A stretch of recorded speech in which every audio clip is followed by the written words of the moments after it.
Hi friends, வணக்கம். ஒரு குட்டி தோட்ட சுற்றுலா.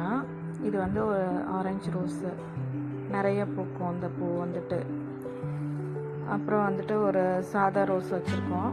அதுவுமே நல்லா பூக்கும். இப்போ தான் ஒன்று ஒன்றா பூத்துட்ருக்கு. அப்புறம் வந்து ஒரு சங்குப்பூ வச்சுருக்கோம். அது வந்து ஒன்று வளர்ந்து இன்னொன்று வந்து பக்கத்துலேயே விதை விழுந்து நல்லா முளைச்சிருக்கு, நல்லா வளர்ந்துருக்கு. பாருங்கள், நல்லாயிருக்கும். இது நல்ல மருத்துவ குணம் உள்ளது சங்குப்பூ வந்துட்டு. அப்புறம் அதை ஒட்டியே ஒரு பக்கத்தில் ஒரு மல்லி செடி வச்சுருக்கோம். அது சின்ன செடியாக தான் வச்சோம். அது பெருசாக நல்லா வளர்ந்துருச்சு. வளர்ந்து நிறைய பூ பூக்கும்.